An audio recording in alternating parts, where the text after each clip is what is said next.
So this is it, the end of 2 full days of conferencing and also a salon historique. So yeah, in a sense, I think the idea is to return back to the question we started with on Wednesday evening. I mean, given these remarkably deep and pronounced and very, very long historical connections between Switzerland and the kind of neighboring European regions on one hand and Brazil on the other hand, we started off this conference in the Salon Historique with the question, well, why did it take us historians so long to really acknowledge these connections, to study them, but also to study them actually in dialogue? Why did it take so long for us to meet? That was the question, the prompt for Wednesday evening. But of course, what I didn't tell you then, that there is actually a very simple and straightforward answer to this question. Why didn't we meet earlier? The answer has a name. The name is Izabel Conceição Barros von Mühlenen. What a name! What a name! Yes, well deserved. Well deserved. Well deserved.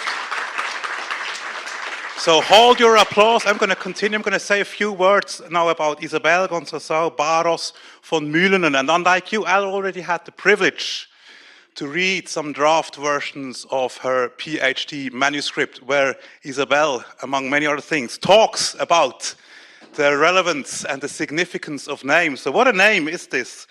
This name, of course, points to the fact that Izabel, in many ways, I mean, she embodies and personifies this conference and also the main theme of this conference, the connections between Brazil and Switzerland. So Izabel, as most of you know, born in Sao Paulo and received her first education there, her first university degree there, grew up with a mother whom I know it must be very, very proud of you the last few days. Yeah, did everything she could to enable Izabel to get her first university degree in Sao Paulo, and then, like so many also here in the room, as I have learned over the last few days, then migrated to Europe, came to Switzerland, and we talked a little bit about this over lunch, as is the kind of experience of many, or all actually migrants. So at the Swiss border, you have to kind of, all your expertise, your diplomas, etc. and so forth, they're kind of invalidated, so you start from scratch. And this is also the experience that Izabel shares, of course, with so many of migrants who came here to Switzerland. So then, starting from scratch, got 2 new BA degrees here in Switzerland, in Fribourg and Neuchâtel, and also a master's degree at the University of Neuchâtel, supporting herself with jobs, with small jobs here and there, and becoming, I think, very, very familiarized with the situation of the migrant population in Switzerland. So having this unique kind of insight and experience, all the connections that you brought with you from Brazil that you maintained and built, but built new connections here also in Switzerland. As you keep saying, the so-called global south is very, very much present in the so-called global north. And I think one of the remarkable things, I mean, when I got to know you, or what I kind of started to kind of see, if I would like to encapsulate what makes you this exceptional personality, I think you're a person who sees people. You're a person who sees people. I could experience this in many different ways. I mean, Izabel and I have been working in many different projects. So, I mean, the reason why so many people are here, so many different people are here today from Brazil, from the big cities in Brazil, but also from other regions in Brazil, and also from Europe and from Switzerland, speaks to this ability of Izabel to seeing people.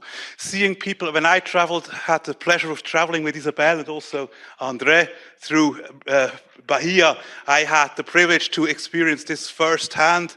I mean, we just, literally, I mean, we got into a taxi and it was a matter of seconds. It was a matter of seconds that Izabel was able to strike up a conversation with a taxi driver who turned out to be the husband of the local history teacher, who then was able to put us into contact with some archivist. The next day, within hours, we were then sitting in the office of the Minister of Culture. So Izabel really puts people at ease, opens up doors with her charm, and she sees people so also also in her PhD. I mean, the manuscripts that I am reading, she sees, of course, the most vulnerable people. That's what you have showed us yesterday.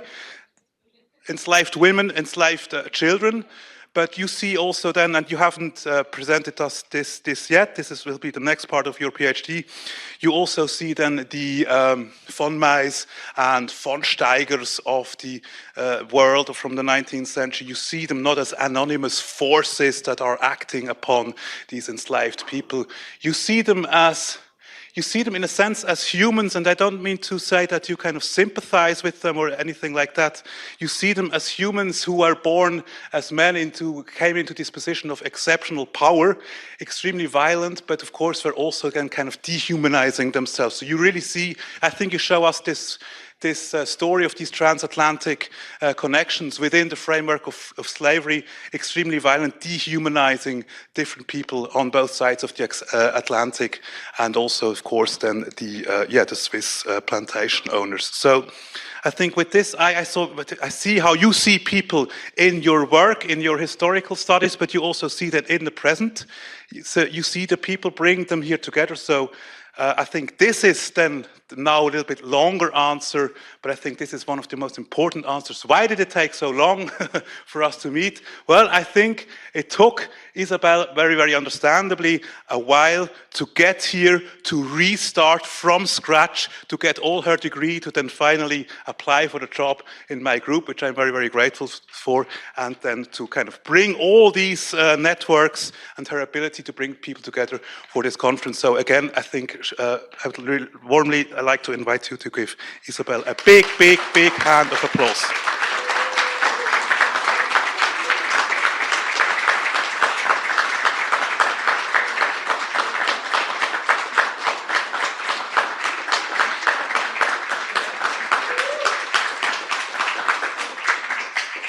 Bravo, well deserved. So now we answer the question. I suggest we go. We leave. No, of course we have still.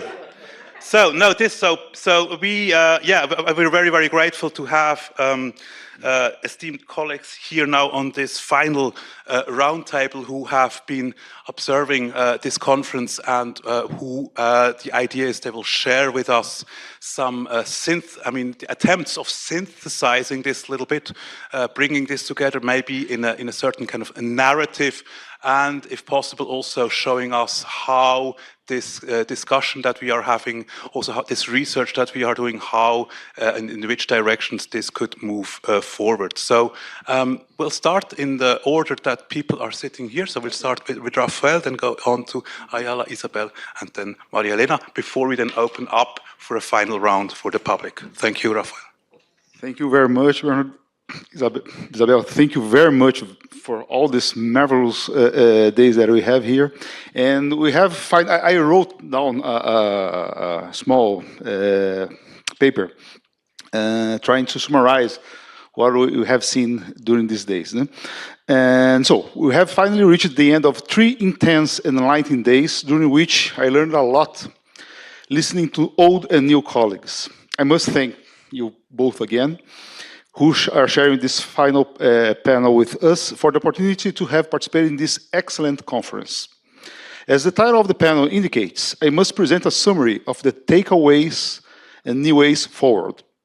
Given the heterogeneity and richness of the papers that were presented, offering a final evaluation of this nature is always difficult.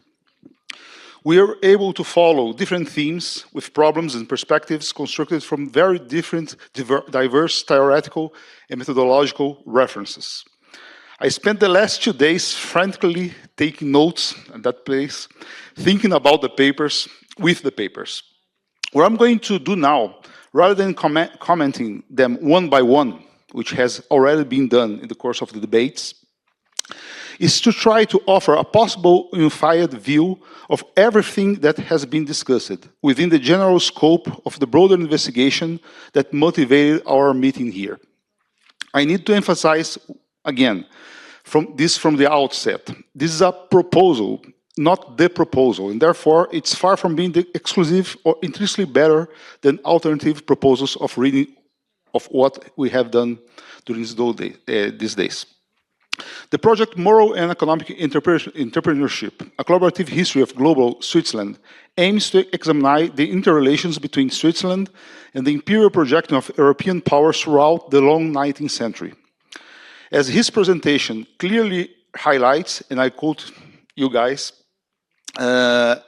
Switzerland could only participate in imperial globalization because its larger imperial neighborhoods were always open to Swiss immigrants, investors, missionaries, mercenaries, merchants, and many others who sought opportunities in Europe's larger imperial formations. The case of Switzerland makes visible, in other words, how European imperial expansion was not only driven by undeniable national competition, but also by intra-European border crossing collaboration. In a sense, the case of Switzerland sheds light on processes and structures of European economic, cultural, and social integration through mutual and collaborative imperial expansion. End of quotation.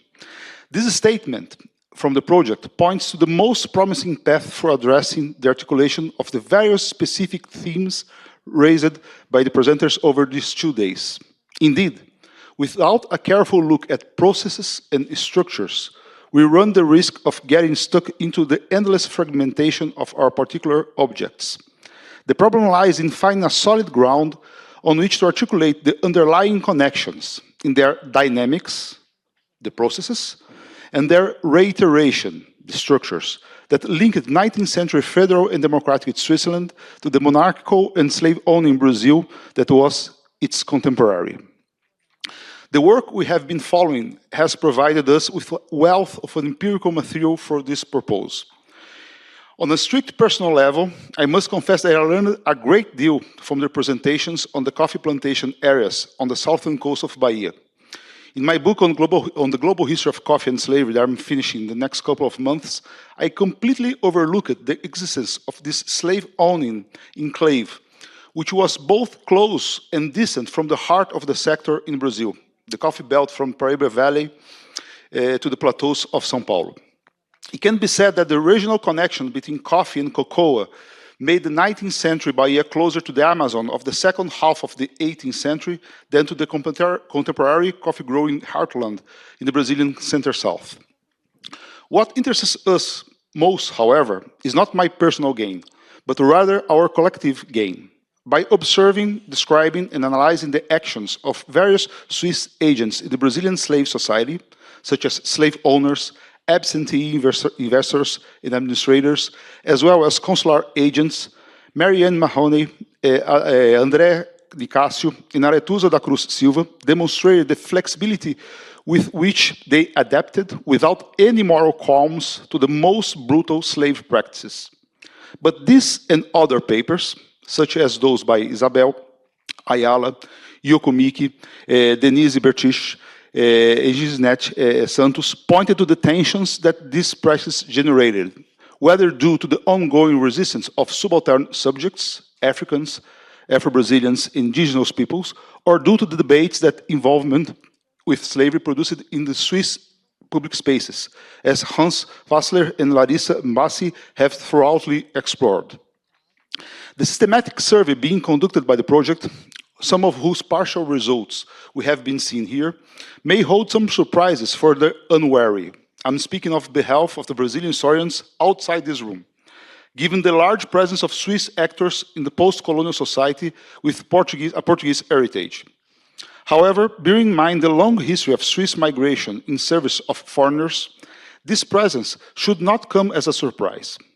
From the mercenary troops mobilized by various rival political units since the late Middle Ages to the scientists, missionaries, and technicians who moved south in the 19th and 20th centuries, a subject that was addressed by Nelson Sanjad yesterday, as well by Beatriz Ziegler today, Switzerland has always served as a kind of repository of human capital for the forces of European and new European military, cultural, scientific, and economic powers. The links between these Swiss actors and the Brazilian slave society are therefore part of a much broader history, which is ultimately the history of global capitalism. This is a completely banal observation. Even so, I feel compelled to make it again, returning to something that was discussed in the first panel of the conference, the provocative and very stimulating Salon Historique, in which I explained that at the heart of my concerns has always been the problem of the historical relationship between capitalism and slavery. Yuko, you didn't ask me, but I'm going to answer the general question you asked Katja, Michael, and Beatrice before lunch, following Katja's path. Like many other historians in social sciences, I share the assessment that it is evident that we are in the midst of a capitalist crisis that is planetary in scope. But we often overlook the most appropriate conceptual frameworks and methods to think about it. We do not lack for wonderful local, regional, and national historical studies. The very content of this conference is the ultimate proof of that. But we will not comprehend world capitalism by adding together particular accounts to create a world history of capitalism. Capitalism has been a world historical whole since its inception, and so we need a world historical approach to understand the world capitalism as a historical phenomenon. Only such an approach will be able to construct historical studies that are capable of addressing the world we live in.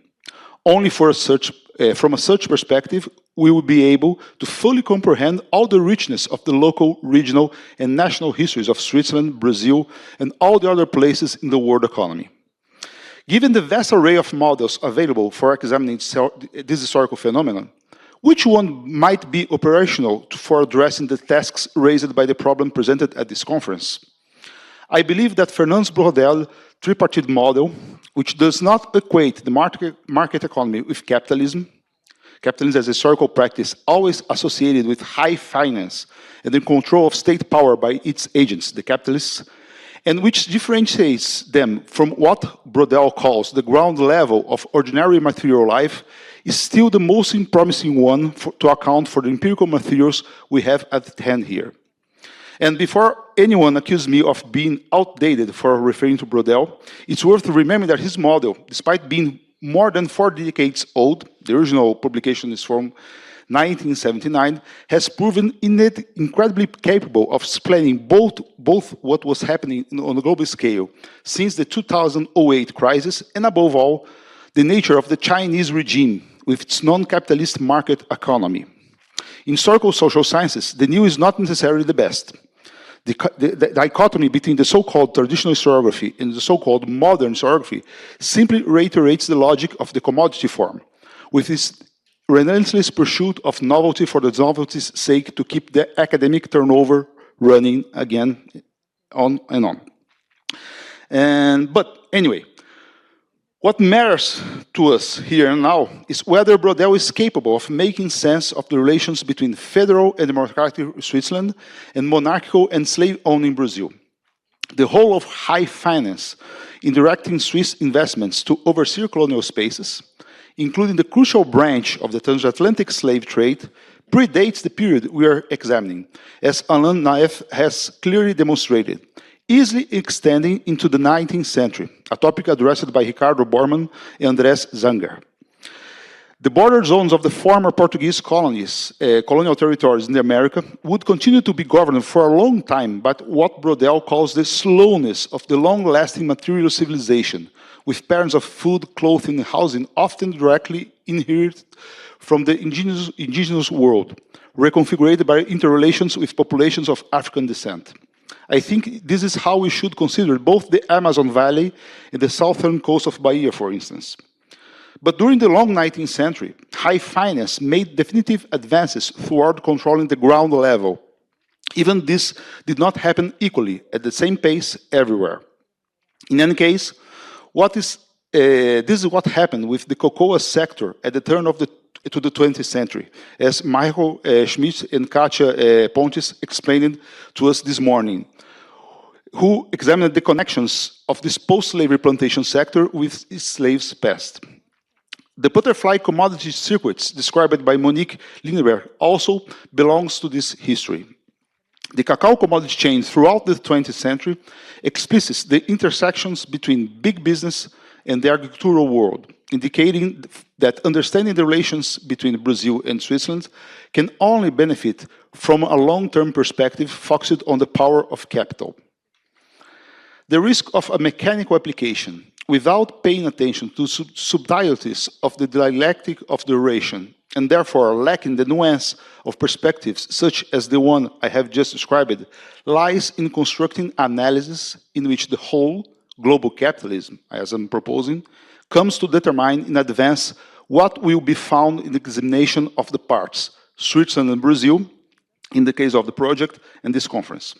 As Fabio Rossinelli's paper on the role of states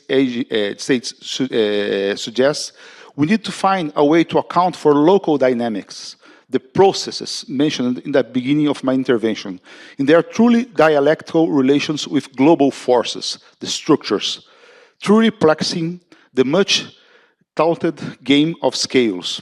That is, the one that goes from the micro to the micro, and from the micro to the macro, in a permanent movement of reciprocal determination, a problem that was directly raised by Izabel's paper.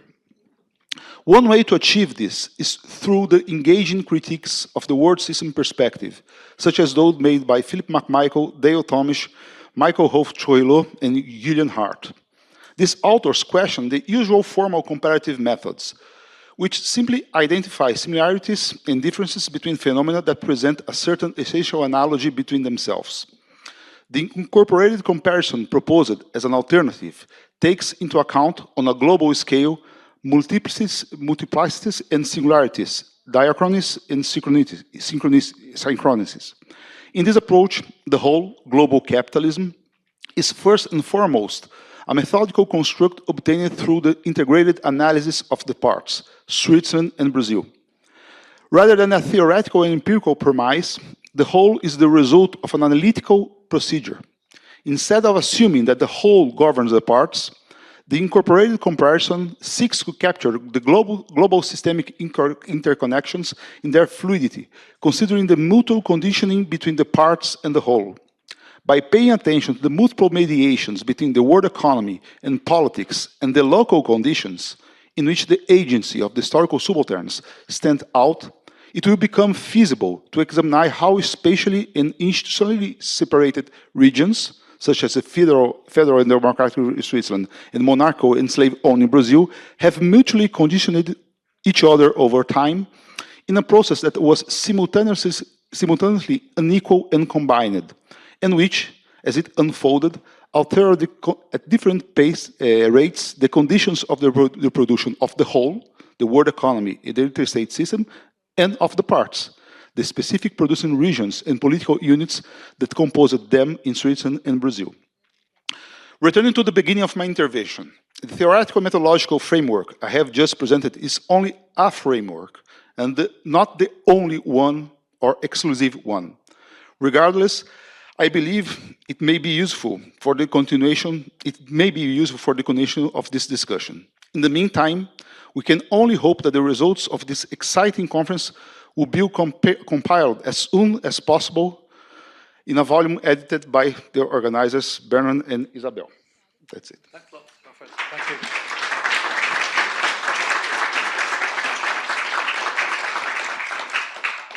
Thanks a lot, Rafael, for this first kind of attempt at live synthesizing and showing a way forward, if you don't mind.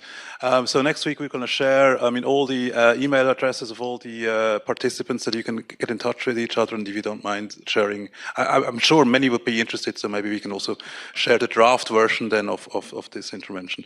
I'll hand over the microphone then for, Ayalla, for your words of wisdom. Thank you very much. Obrigada, Bernhard. Eu quero agradecer de antemão a Izabel, né? Porque eu acho que nunca vai ser demais agradecer a Izabel pela promoção desse espaço de compartilhamento de debates e de circulação de ideias. E Izabel, para além de tudo, o que o Bernhard falou é extremamente generosa, e eu sou testemunha disso durante todo o processo de contato e interação até chegar aqui. E, inclusive, demorei a responder, efetivamente aceitando ao convite, porque achei que fosse um golpe, como a gente costuma receber e-mails de tentativas de golpe no Brasil, né? Então, demorei a responder a Izabel. Diferentemente da fala de Rafael, um trabalho cuidadoso de síntese, extremamente assertivo, que ele elaborou sobre todo o processo vivido aqui durante esses 3 dias, né? Os meus breves comentários serão muito particulares e simples, diante da fala de Rafael. Primeiro, eu quero dizer que aprendi muito participando dessa conferência, né? Aprendi muito sobre as relações Brasil-Suíça, mais particularmente Suíça e sul da Bahia, no que diz respeito ao interesse dos suíços sobre o sul da Bahia, suas relações, numa perspectiva de capitalismo global, como os suíços atuaram, e a Suíça em termos diplomáticos nesse processo, né? Mas também essa conferência me colocou num lugar em que me senti numa zona fronteiriça, enquanto pessoa, se é possível descolar a pessoa da pesquisadora, porque durante os 2 dias aqui de reflexão eu me vi muito a menina que brincava nas roças de cacau no sul da Bahia, porque eu nasci e cresci nessa região, vivi até os 10 anos nas roças de cacau. Eu sou uma pesquisadora, eu sou de uma família, de como uma pesquisadora brasileira define, que é o campesinato itinerante, né? Minha família vem desse processo de mudança por conta de uma vida de trabalho precarizada, que era a vida do trabalhador rural.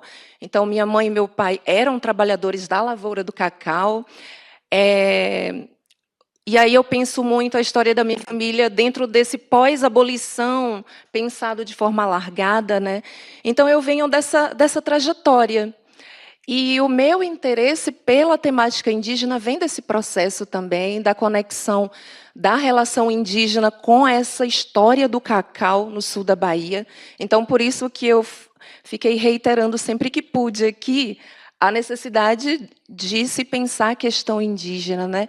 E eu estar aqui, eu acho que a convite de Izabel e de Bernhard, eu acho que é parte da preocupação desse grupo, de pensar essa história Suíça-Brasil em perspectiva global, pensando especialmente, falando aqui do sul da Bahia, incluir os povos indígenas nesse processo, né? E aí eu não consigo descolar minha trajetória pessoal da minha trajetória acadêmica, porque elas estão interconectadas nesse processo. E aí eu penso muito aqui que me interessa a história social, sujeitos históricos, né? Fiquei muito impactada e feliz com a fala de Gilzinete, né? E aí me lembro de uma última fala dela em resposta a um dos comentários, que falando sobre a importância, né, de conhecer a trajetória histórica da comunidade, que ela conhecia parcialmente a partir dos estudos dos historiadores, dos pesquisadores que pesquisaram a colônia leopoldina. E eu acho que esse processo de recuperação histórica é fundamental para as comunidades, sejam elas as comunidades quilombolas ou indígenas, que são as comunidades mais presentes ali no sul da Bahia, né? Então, essa recuperação das trajetórias históricas é fundamental, dentre outros motivos, pela recuperação de direitos, né? Pela reivindicação, por oportunizar, construir ferramentas para reivindicar direitos, né? Então, os nossos trabalhos voltados à história indígena, por exemplo, servem muito para basear os laudos antropológicos dos antropólogos sobre as comunidades indígenas em processo de retomada territorial, que é um processo poderoso e importante e que vai além e que faz aquilo que o Estado tem sido incapaz de fazer, né, que os indígenas precisam retomar o território à custa de suas vidas, muitas vezes, por conta da morosidade do Estado. Então, eles não ficam esperando, né?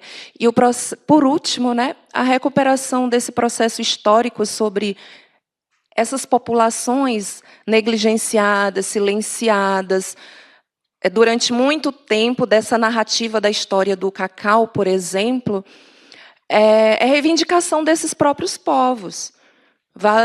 Basta lembrar que no processo de redemocratização do Brasil, no processo de construção da nova Constituição após a ditadura militar que vivemos, os indígenas estavam ativamente participando da construção da Constituinte, da construção de um novo Brasil, reivindicando seus direitos como direitos históricos. E foram os indígenas que instaram os historiadores a revisitarem a história do Brasil, os enxergando como atores históricos, e não como simples vítimas.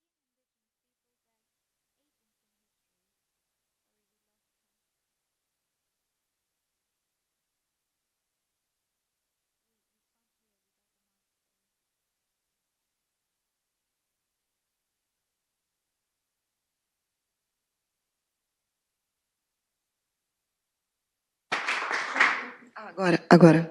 Ai, que bom. Que susto. Tá funcionando a tradução? Ah, que bom. Não parece, mas eu sou uma pessoa tímida. Eu sou uma pessoa tímida aí. Não parece. Obrigada, Bernardo, por todas as suas palavras de carinho. Realmente, nossa, não posso começar a chorar aqui na conferência. Isso não é acadêmico. Isso é, poxa, muito bonito. Se minha mãe estivesse aqui, ela já estava se acabando. Ainda bem que ela vai ver o vídeo depois. Muito obrigada pelas suas palavras, Bernardo, do fundo do coração, de verdade mesmo. Tudo o que você fez de ruim nos últimos 4 anos apagaram agora. Então, tá tudo certo. Muito obrigada mesmo. Obrigada, eu fico muito emocionada com isso. Mas também é uma coisa que é importante dizer, que isso só foi possível, porque teve uma pessoa que, com recursos, e com conhecimento e com sabedoria, me deu a oportunidade de estar fazendo isso.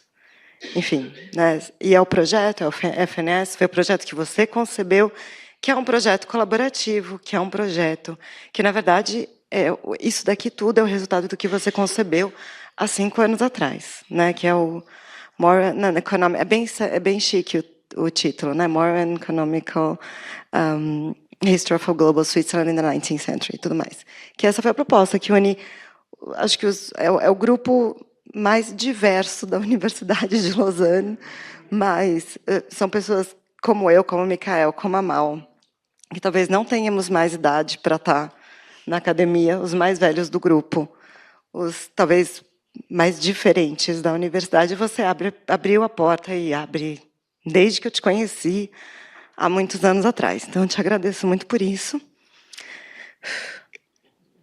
E também não acho que essa conferência seja crédito meu, é um crédito coletivo, mas eu tenho que dizer que, de uma forma ou de outra, ela traz muita paz para o meu coração, porque há muitos anos eu tenho ficado inquieta e nervosa por ler pessoas que fazem a mesma coisa, fazem o mesmo trabalho, que poderiam se complementar e nunca se encontraram.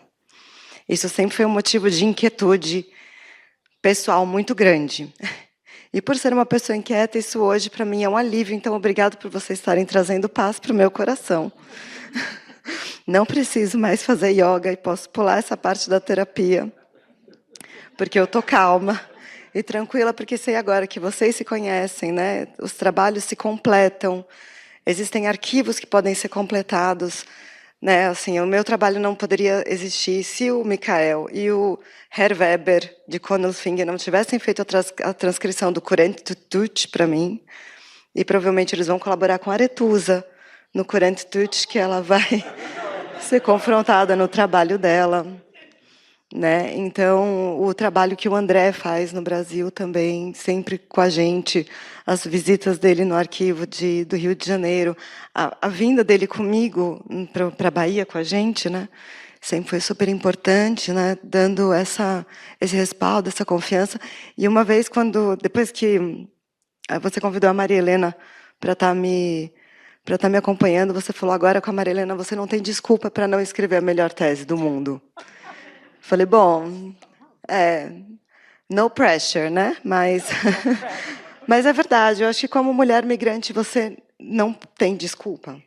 Você tem que estar fazendo sempre, a gente tem que provar sempre e 10 vezes mais, né? O que pode, que dá e ir para a linha de frente. Não só mulher migrante, mas também mulheres que têm uma experiência de ativismo estão na luta, né? Então isso também faz parte de uma luta maior, que como a Ayalla falou, tem muitas interconexões, né? Transpassam muitas coisas nas nossas vidas e nas vidas das pessoas que a gente observa e nas continuidades, né? Nesses afterlives of slavery, né? Nessas continuidades coloniais. E sim, a Suíça, graças a Deus, é 60% migrante. Então tem outros migrantes que estão chegando e que espero que tenham a mesma oportunidade que você me deu, que eles recebam essas oportunidades e que possam criar mais confluências, né, entre esses espaços. Muito obrigada mesmo, pessoal.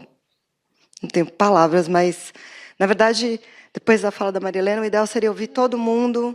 Por favor, ninguém mais me agradeça mais, que senão eu vou chorar. Então, por favor, cortem. Depois, o ideal seria também saber de vocês o que vocês estão levando, tanto, né, os palestrantes, as palestrantes, mas também o público aqui presente, que vocês viram, quais são as 3 coisas que vocês levam para casa, por favor. Bom, eu vou...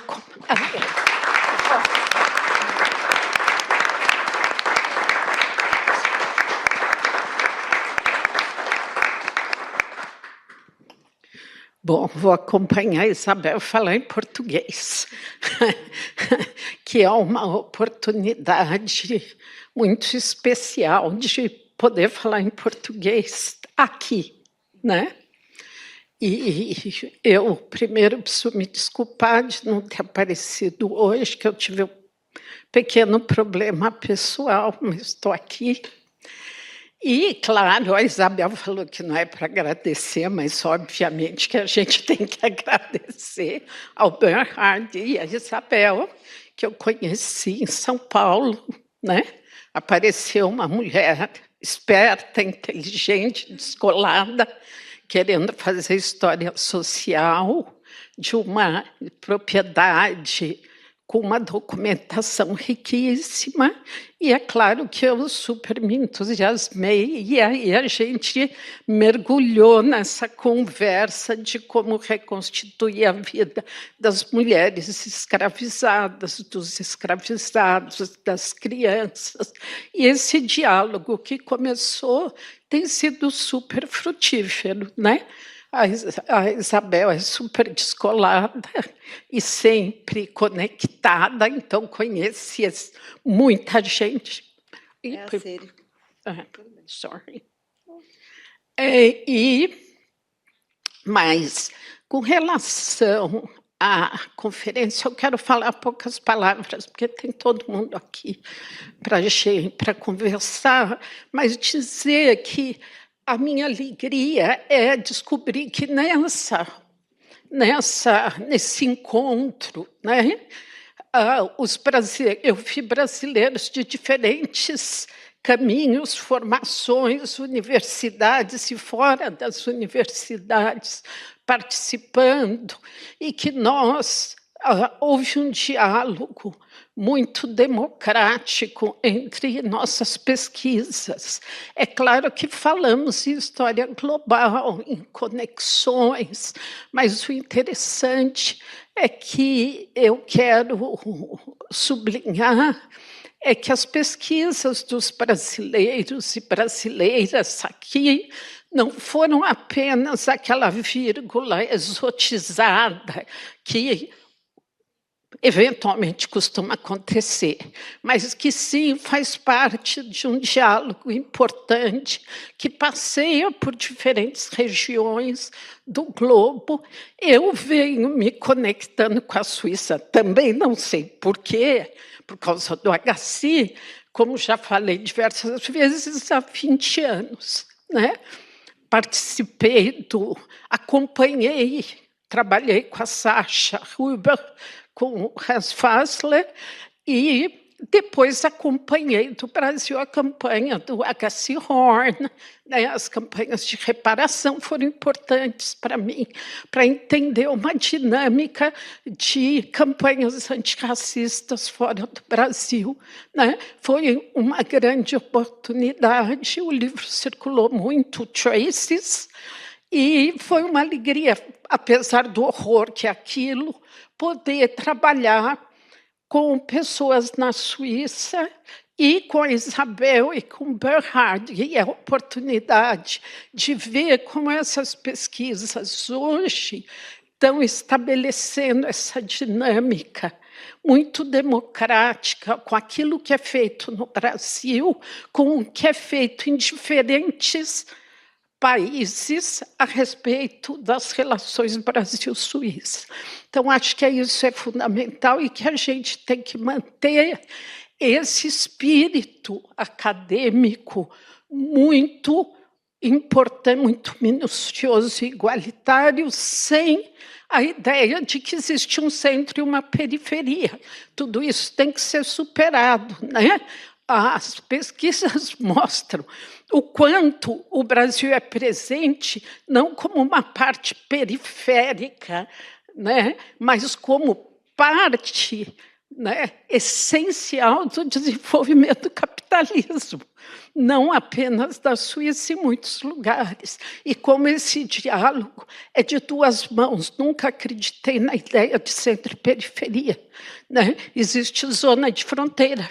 Como ela disse, nós somos fronteira hoje e há muitas zonas de fronteira onde essa relação se incrusta, né, está incrustada não como uma coisa periférica, mas como o centro do desenvolvimento do capitalismo, e como tecnologias de opressão, como formas de controle do trabalho, tecnologias de controle social, né, até linhas de produção, não há nada mais controlado que o trabalho de gangue de escravizados, né, que uma situação que precede a linha de produção industrial, as ideias, as metodologias a respeito da obstetrícia, da medicina, são tantas coisas desenvolvidas naquilo que nós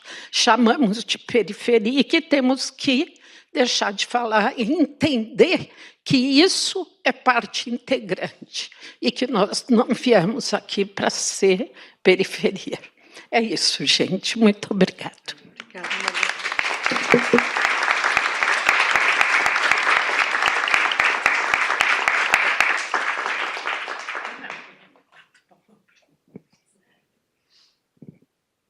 Well, thank you very much to all four of you for sharing your insights and your wisdom and also your perspectives and the thanks. And I think, yeah, it became clear. I mean, the people who do history, we are all humans and we have special relationships with this history, and through this history we can discover that we have relationships also over very, very long distances with each other that go back a very, very long time.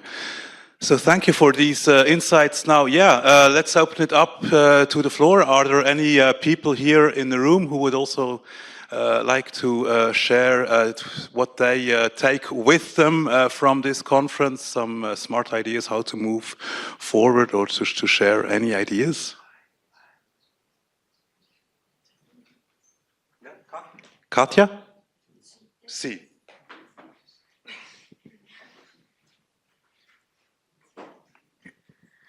Eu vou começar dizendo... Tem um ditado africano que eu gosto demais, que ele diz assim: cada um vê o sol do meio-dia da porta da sua casa.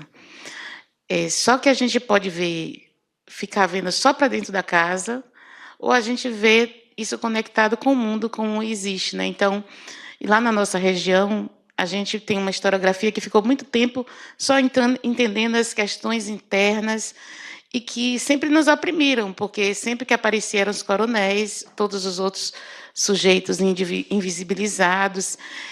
E também eu faço parte de um grupo, né? Eu sou professora da UESC já agora há quase 20 anos e tive a felicidade de encontrar com colegas que também tinham esse desejo e nós construímos conjuntamente uma proposta de mestrado que é História do Atlântico e da Diáspora Africana, porque a gente queria exatamente dizer do nosso lugar no mundo, que não depende de outros, e a gente queria construir essa história, e uma história conectada. A gente sentia essa necessidade. Eu sou professora, em primeiro lugar. Eu digo assim, eu gosto da pesquisa demais, mas, antes de tudo, eu gosto de ser professora. E eu vou muito na pesquisa porque eu quero levar meus alunos comigo, né? E a gente sentiu a necessidade de ampliar os horizontes dos nossos estudantes, né? Então, isso foi uma luta muito grande. Devo dizer a vocês assim, quando Michel apareceu com essa proposta, eu estou igual a Ayalla ali. Foi uma coisa assim, eu digo, nossa, não, a gente nem acredita, né? Porque isso apareceu e era tudo que a gente desejava, era ter uma amplitude, ainda mais com uma questão. Mas logo quando ele falou, eu conheci o projeto do professor, eu fui ler o projeto. Porque eu disse assim, também não dá para, de novo, a gente imaginar uma relação que possa... E aí foi que eu fiquei feliz completamente, porque era uma visão crítica, criticando principalmente um dos nossos maiores problemas da história de todo o Brasil, que é a escravidão. Então, eu digo, nossa, é aqui que eu vou, né? Então, assim, o que eu levo muita expectativa, muita esperança que isso aqui continue, que isso aqui não pare, assim. Que bom esse passo que vocês deram. Nossa, isso aqui é muito especial. E que eu só espero que isso resulte em outros frutos, né? E que a gente faça essa caminhada aí de forma mais... Porque também a gente se sente mais acompanhado, porque também trabalhar sozinho nesse universo da pesquisa, né, é muito doloroso. Então, assim, aqui é ótimo. Assim, a historiografia, eu disse assim, gente, isso é encontro de historiografias que estão divididas pelo mar. Mas o Brodel já ensinou a gente que mar une, né? Mar não só separa, ele une também. Então, essa é a expectativa, que a gente construa mais e mais, que reforce mais essa relação. Obrigada. Passa para outra pessoa aí.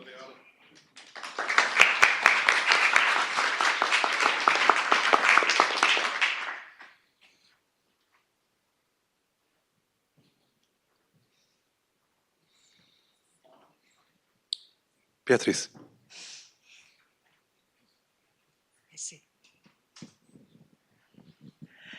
I enjoyed enormously this conference because it is a topic which I was deeply passionate about.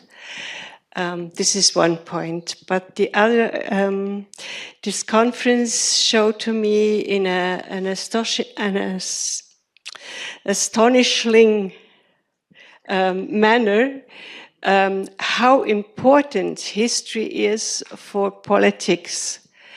And this is a deep impression I got. I think many of the conferences showed how relevant and how actual these topics, these historical topics are. And I think it's really a chance to do history with the focus of the actual developments and problems. So I think this is a great value of this conference. Thank you, Beatriz. Thanks a lot. Thank you, Beatriz.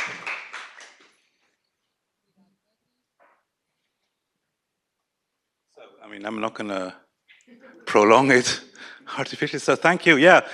Last words of thanks. I mean, this was a lot also for us, so we will need some time to recover, to digest, I mean, recover in a good way, to digest all of this, and we will definitely be in touch next week via email we have ideas, we need to discuss them, we'll inform you about our plans on what to do with these all extremely rich and wonderful papers.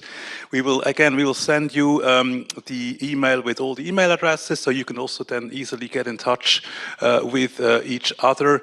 And what else? Is there anything else I need to say? Yeah, you all. Sorry for administrative stuff. So you all got your note de frais, your slips. I mean, particularly for the guests who came from Brazil, we would really appreciate it. It would be extremely helpful if you can fill them out and sign them and hand them in before, give them to us before you leave this conference. With this, I think, yeah. Warm thank you again from me. Izabel, would you like to have what you actually deserve, namely the last word? That's a lot of responsibility as well. Well, I just want to thank everybody who is here today. It's a huge pleasure to welcome you all. I hope that's not the last time we meet. I'm sure that that's not going to be the last time we meet. I know that the developments of this conference are going to stay, to happen. It's like Antonio Bispo always say that it's like a rock that you threw in a water. It gets bigger and bigger and bigger with the time, and you never know where those waves are taking.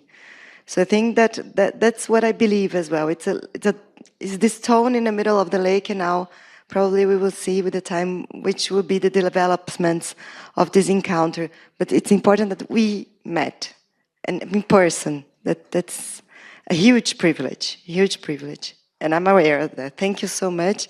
And maybe a volume number 2 in Ilhéus. Yeah, never know. Thank you. Thank you, Bernhard.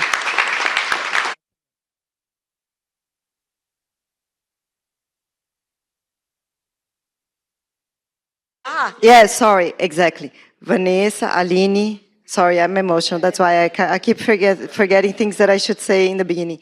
Hey, a huge pleasure. Thanks for the translators, Vanessa and Aline, who did an amazing job.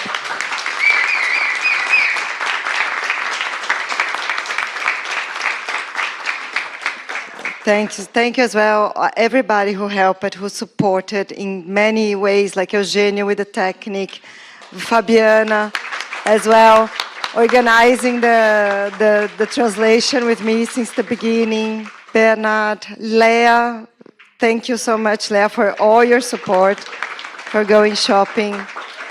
And Celine, who is not here, but she helped with the hotel and everything. Thank you so much as well. And as well, the person who brought the coffee, that saved us many times.